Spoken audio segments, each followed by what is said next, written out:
Hey, what's up, you guys? It's Bloody Jacob here to bring you my very late weekly review of, still this week's episode of Game of Thrones, which was Season 5, Episode 7, entitled The Gift. And, right off the bat, I'm pretty sure I've done this in a couple of my past videos or so. I apologize that my review for this has gotten out so late. If you guys have seen, like I said, some of my past couple of videos, then you'll know that, like I said, I've just had a lot of personal issues going on lately, and we're basically just moving out of our apartment in the next couple of weeks. So we've been having to deal with that, and just other things that have been troubling me personally lately. So hence why I haven't gotten this review out until now. It was hard enough to watch Penny Dreadful and get that review out to you guys by itself, and I feel bad that I got Game of Thrones to you guys so late, so I really apologize for that.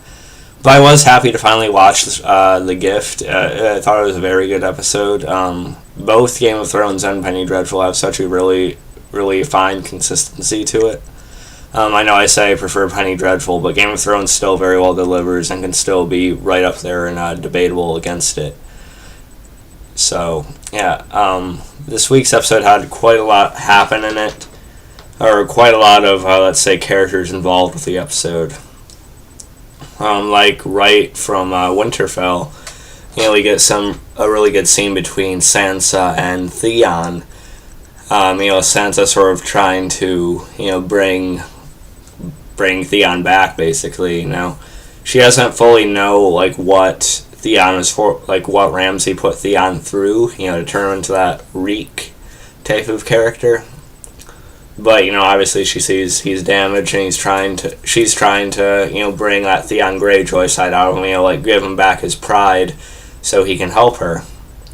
And I thought it was actually a very powerful moment, really good acting between both Sophie Turner and the actor playing Theon. I'm sorry, I don't know his name by heart, sorry.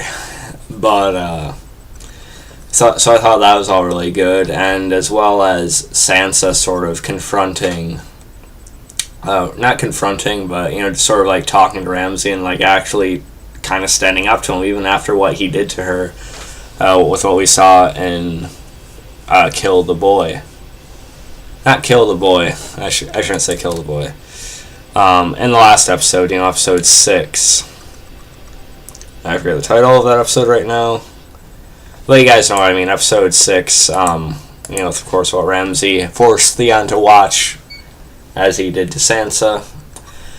And so it was good to see Sansa still be able to have the power within herself to stand up to Ramsay and sort of call him out on how he's a bastard and how it's not gonna, pretty much isn't gonna work, because once his little brother is born, he's gonna be the natural heir to the throne, for his father.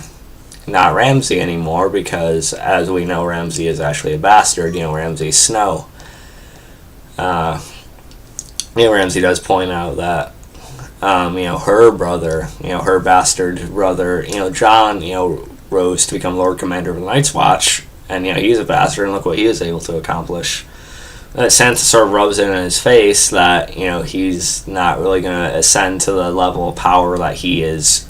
So you can't say righteously with Ramsay involved in it, but that he is so eager to take, that position. So that was good, but Ramsay gets the last laugh here, I guess, in another very, very sick and twisted way. If you guys remember that old woman that said that told Sansa she still has friends in the north and that they could help her, as long as she lights a candle on the top of the broken tower. But of course, as we've seen, Theon, he was actually going to help Sansa light that candle, but, he was seen by Ramsay himself. So that plan fell through in a very brutal way, apparently, because we see that same old woman basically strung up. And she is basically skinned alive. And that's just really, really brutal. I mean, we didn't see it happen, but we see her body. We see a few shots of her body. They skinned every inch of her body right up to her head. And the only reason they left the head and face on is probably so Sansa could recognize her right away and just feel that an even larger amount of dread because she could still see her face.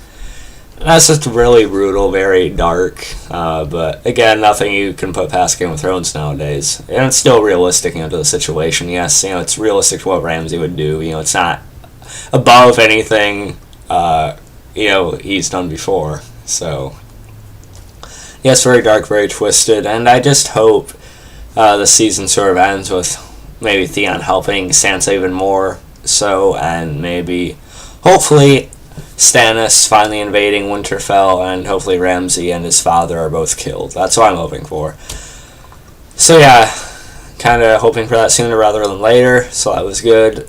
As well as seeing a Red Woman continuing to try and manipulate Stannis, and she's wanting his. I'm pretty sure she's wanting his daughter to be involved in another blood sacrifice. That's at least Stannis turned her down for that, but we'll see where it goes. But all I want from Stannis now is just to invade Winterfell, with or without the Red Woman, and just kill Ramsay and his father. That's all I want from him right now. So that part was pretty good. And back at the Night's Watch, we see that the Grand Maester actually, unfortunately, passes away. He dies. And it's kind of rare when we see a character die of natural causes on Game of Thrones. So that he got a pretty good death, for himself. Actually being able to die peacefully. And I'm pretty sure it's really rare when any character or any person living in that country lives to such a ripe old age and is able to die in a bed. So that was sad. And we see Sam, he's actually having to speak for him.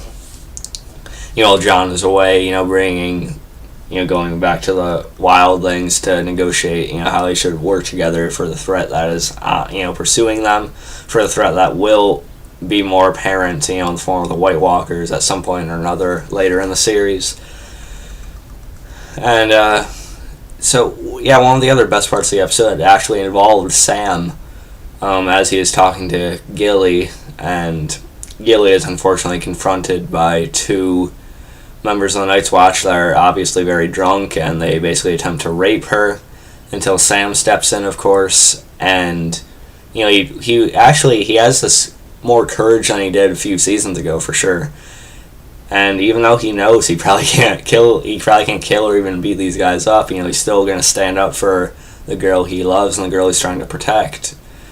Sam's been developed really well, and I really appreciate what they've done with him. And unfortunately, Sam is taken to the ground, and he's beaten with a rock type of thing quite a few times into his head, and that was kind of sad to see. But even with all of that, Gilly's still resisting, and Sam gets up again showing how much courage he has within himself now, and he's actually ready to stand there and die, to save his love, which is really, really sweet. But Jon's direwolf actually shows up and is able to scare off the two members of the Night's Watch. And then it disappears pretty quickly. We don't see it again except for that one shot. But it's still a pretty cool moment. And Sam gets rewarded in a pretty fun way, to say the least. Gilly, of course, says, he didn't need to do that, he shouldn't do that again, because of how much of a risk it poses to him.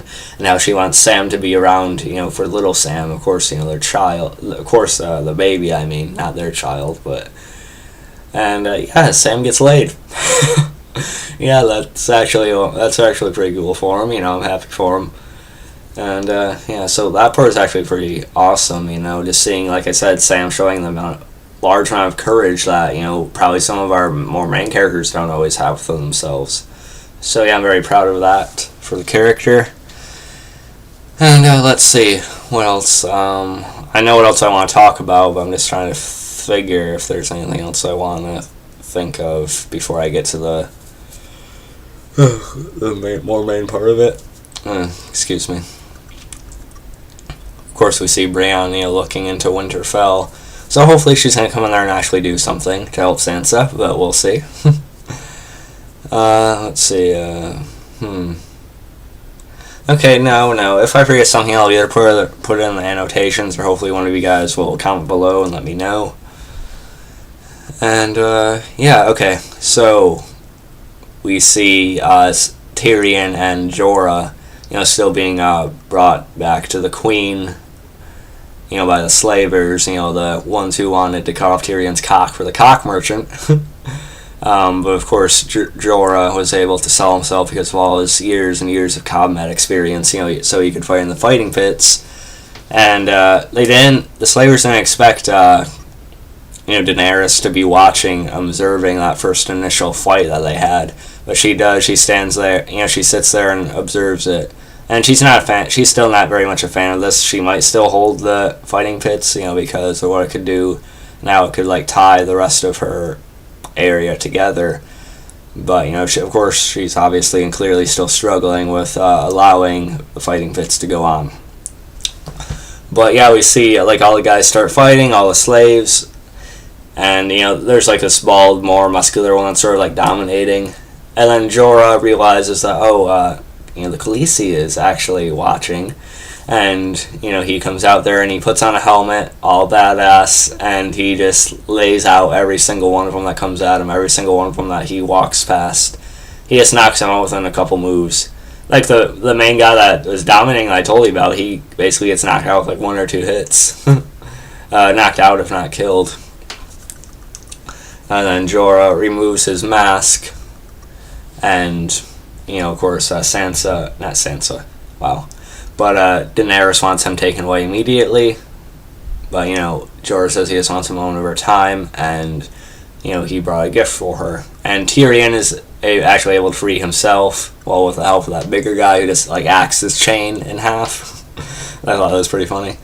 And Tyrion comes out there, and, he talks about, what a lovely, how wonderful it is to finally meet her. And, Daenerys says, "Who are you?" And Tyrion epically says, "My name is Tyrion Lannister. I am the gift." And I thought that was a really epic quote. That's what the episode should have ended on, even though I know the people are talking most about, what happened to Cersei in this episode, which I'll get to in a second. But I thought that was really epic. Of course, Tyrion and Daenerys finally meeting each other. Tyrion, who I see kind of as the main character on the show, and Daenerys being another very major character on the show, Tyrion being my favorite, of course. So it's just really epic seeing those two cross paths finally, and hopefully that's going to lead to Tyrion sort of helping her with the people that she's trying to control or trying to unite together. I think Tyrion's still going to be able to help with that, and hopefully Tyrion will end up helping her take the Iron Throne by the end of the series, but we'll see. And so I thought it was all really good, really epic. I'm still not sure what Daenerys is going to do about Jorah, though. Hopefully she'll at least allow him to speak and actually hear him out, hopefully. But we know Jorah does have that grayscale, so he only has so much time. So he's going to want to take care of any loose ends he has or anything else he wants to do. He's going to want to do it, So hopefully it works out for him. Hopefully he dies and he gets some satisfaction before he dies. That's what I'm looking for. And, of course, we see Cersei a fair amount in this episode as well. And, she sort of taunts Margaery in her cell, over the conditions she's having to, live in and, how little she's been fed. She basically dangles a day-old piece of venison in front of her and, tells her how, quite good it is and stuff like that. And, of course, this is a lot of fans' favorite moment of the episode when Cersei is actually arrested by the High Sparrow and his men because of Lancel had recently just told the High Sparrow of Cersei, and all her sins and things of that nature. And people love seeing that smirk just leave Cersei's face and seeing her finally getting brought down. And I know we're going to see more of that later this season, with how she is going to be punished. But if you guys have watched my other Game of Thrones reviews, I'm actually a big fan of Cersei. I like Cersei quite a bit. Of course, I don't approve of the kind of person she is. I don't like the things she does, really. Of course, I despise how much blame she puts on Tyrion, how much hate she has towards Tyrion. But at the same time, Lena Headey, she does a tremendous job playing the character of Cersei. And Cersei is actually still my favorite female on the show. I even like Cersei a little bit more than Daenerys at this point. It's kind of closer now, but I just think Cersei is such a great female antagonist. Such a great antagonist in general, not just female. And, I just love having her around, really. And, she's one of those characters I kind of love to hate, But I actually kind of do enjoy her in general, though, anyway.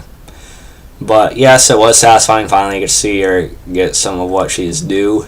And I have a slight hope that after she is punished in such a humiliating fashion that she may actually find a form of redemption, slowly but surely. I don't know if that's possible with her character, but I don't know, it's going to take her character down an interesting journey, especially after what does happen to her with her punishment.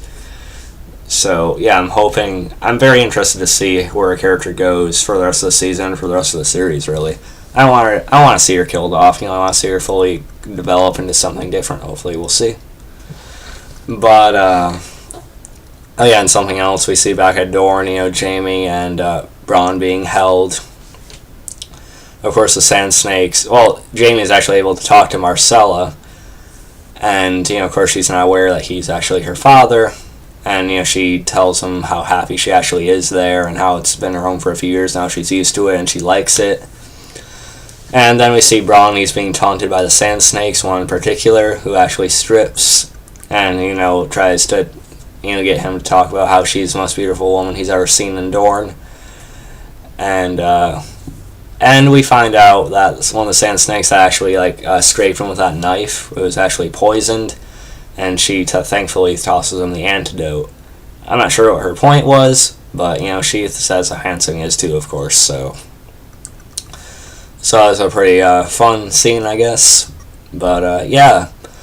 That's all I really have to say about this video. My favorite moments of the episode being probably the Tyrion and Daenerys moment. Of course, the Cersei being arrested thing was pretty awesome as well. Whether you're a fan of her or not, it's still kind of satisfying. And also, I really like the Sam defending Gilly thing with the direwolf. And I thought the moment between Sansa and Theon was pretty dark, yet emotional and powerful at the same time. So yeah, if you guys want to talk about anything that I forgot to mention or didn't talk about quite as much as you wanted me to, feel free to leave a comment. I'd love to discuss it with you guys. And yeah, I'll catch you guys next time. Both Penny Dreadful and Game of Thrones are on tomorrow night. Expect my review of Penny Dreadful within the first couple days, around Monday or Tuesday at the latest, hopefully. And Game of Thrones, hopefully I'll have it out earlier this coming week, but again, I'm dealing with a lot of stuff, so hopefully I can at least get out to you guys before next Saturday. But yeah, again, I apologize for how late this review was. Hope you guys still enjoyed it.